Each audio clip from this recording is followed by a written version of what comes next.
Salut à tous, c'est Pang de la chaîne, bienvenue sur cette vidéo qui aujourd'hui va parler de Dave Hellman et je vais tenter de faire une petite série de vidéos sur des informations qu'on a sur sa vie, sur comment il a travaillé l'hypnose, comment il a fait cette révolution dans l'hypnose aux États-Unis et avec des petites anecdotes que j'ai au travers d'un des cours que j'avais eu pendant mon cours d'instructeur chez la Dave Hellman Hypnosis Institute et également ce que nous avait dit Larry pendant l'étude du livre Hypnothérapie. Vous vous souvenez, je vous avais fait un débrief chapitre par chapitre. Alors, une des premières choses à prendre en compte, là je suis vraiment ce petit ouvrage. Donc je reviendrai, je pense, recouperai pas mal d'éléments qui ont déjà été un peu mis en avant. Il faut savoir que Dave Hellman a été rapidement considéré comme l'hypnotiseur le plus rapide du monde. À noter que la Dave Hellman induction, qui est aujourd'hui l'une des inductions les plus connues au monde, a été mise en place par Dave à l'âge de 12 ans. Après, il l'a peaufiné. On reviendra un peu dessus, il y a des détails qui sont intéressants. Mais à 12 ans, il avait déjà compris cette démarche et comment travailler notamment avec le fractionnement qui a été une des spécificités mises en place par Hellman dans le processus inductif. Alors, en 1949, à la demande d'un comité de médecins, il commence à enseigner l'hypnose médicale. Je vous rappelle, Dave Hellman n'est absolument pas un médecin. Et d'ailleurs, vous le verrez, on va en reparler, mais il y a plusieurs fois où il y a eu ce reproche qu'il ne soit pas médecin. Seulement lui était suffisamment intelligent pour bien l'expliquer à chaque fois. Et c'est des médecins qui, suite à une hypnose de scène qu'il avait faite d'un point de vue caritatif pour différentes causes, qui sont venus le voir parce qu'il trouvait qu'il y avait des éléments qui étaient pertinents et intéressants. Donc on parle en 1949, à une période où, pour les médecins, l'hypnose en relaxation, celle qui était enseignée par le corps médical, ne correspondait pas aux besoins qu'ils avaient en cabinet. Bon, là, on s'en fiche, on va arriver sur les premières années. Donc, il est né David Koppelman à Park River en 1900. Il a donc eu énormément d'attrait par l'hypnose parce que son père était hypno. Alors c'est amusant ce que dit en l'occurrence Larry. Il exprime de cette façon-là. Jack est le sujet qui se rapproche le plus en fait d'un étudiant en cours de certification, on va dire sur un jour ou deux d'une semaine. D'accord ? Donc c'était un néophyte qui savait faire quelques petites choses, mais qui n'avait pas vraiment tout capté à l'hypnose. Et ça, c'est un peu ce que la perception qu'en a Larry. On ne saura jamais si c'est vrai ou pas, mais vu que c'est quand même un des personnages les plus proches de l'origine, on peut lui faire confiance. Donc, Dave a commencé à s'intéresser à l'hypnose un peu avant la mort de son père, et surtout parce que son père est mort d'un cancer et les derniers moments de sa vie ont pu être apaisés par un de ses amis hypnotistes.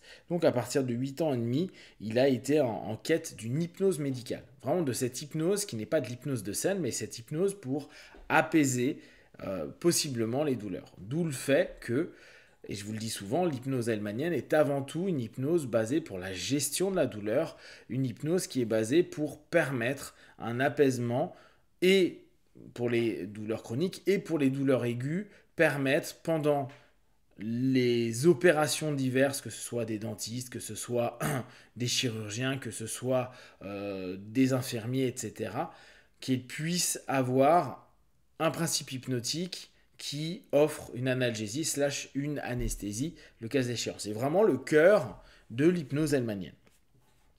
Donc, ouais, comme je disais, la première démonstration que Hellman a fait de son induction, c'était en 1912.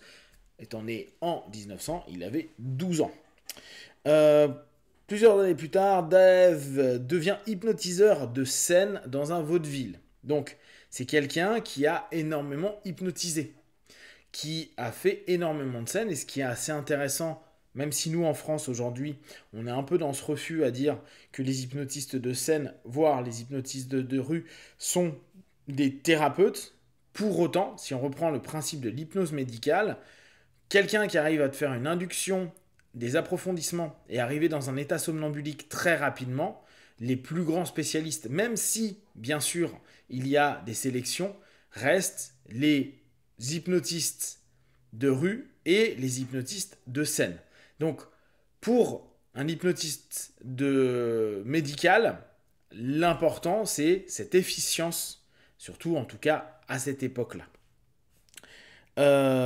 Donc, dans les années 20, il est parti sur New York et il explique que l'hypnose avait très mauvaise réputation. Je vous ai déjà fait ce partage. C'est pour cela qu'il a appelé et qu'il utilisait beaucoup la sémantique relaxation, relâchement. Et il parlait même pas de suggestion. Il parlait de sélection de pensée.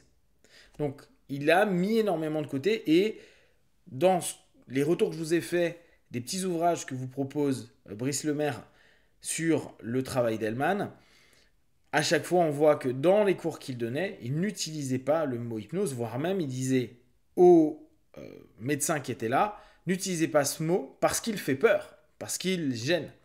Et j'en parlais encore hier à une amie, elle me dit, mais tu sais que l'hypnose dans l'islam, pour beaucoup de copains, c'est encore complètement tabou, c'est complètement haram, etc. C'est interdit, c'est pas bien.